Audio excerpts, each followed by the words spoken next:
চমৰীয়া ৰাজচক্ৰ বিষয়া কাৰ্যালয়ৰ অন্তৰ্গত কুন্তলী আৰক্ষী চকীৰ এলেকাধীন পানীখাইটি লতাটাৰ ওচৰত 450 বিঘা কৃষিভূমি আদালতৰ নিৰ্দেশত চমৰীয়া ৰাজচক্ৰৰ কাৰ্যালয়ৰ লাটমণ্ডল মতিউৰ ৰহমান, লক্ষীনন্দন বৰা আৰু স্থানীয় গাঁও প্ৰধান নুৰুল ইছলামে সীমা চিহ্ন কৰি ৰঙা ফিটা সংস্থাপন কৰা দেখা যায়। উল্লেখ্য, উক্ত চৰৰ কৃষিভূমিডোখৰক কেন্দ্ৰ কৰি বিগত দীৰ্ঘদিনৰ পৰা জিন্নাহ শ্বাহজাহান আলী আৰু ছাবেদ আলী নামৰ লোক দুজনে নিজৰ দখলত লোৱাৰ চেষ্টা চলাইছিল। ব্ৰহ্মপুত্ৰৰ মাজমজিয়াত অৱস্থিত চৰটোৰ কৃষিভূমিক কেন্দ্ৰ কৰি দুটা ফৈদৰ মাজত চলি থকা বিবাদক স্থানীয় একাংশ সচেতন লোকে সীমা মীমাংসা কৰি দিছিল যদিও তাৰে এটা পক্ষই উক্ত মীমাংসাত সন্তুষ্ট হোৱা নাছিল।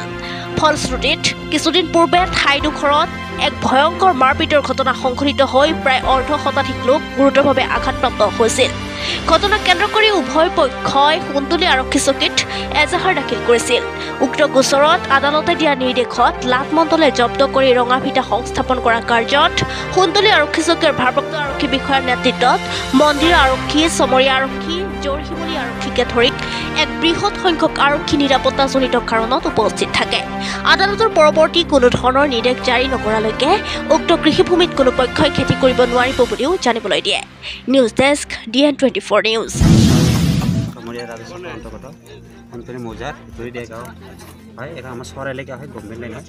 দুটা পক্ষৰ মাজত তাৰমানে 3 দিনৰ আগত মানে এটা হেৰি হৈছিল, বিবাদ হৈছিল আৰু গভমেণ্ট অৰ্ডাৰত আমি সেইটো কাৰণে জব্দ কৰিলোঁ।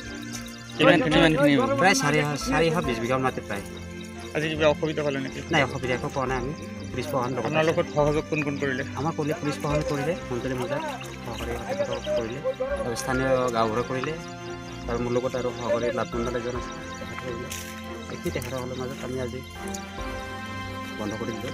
কি ক'ব এতিয়া?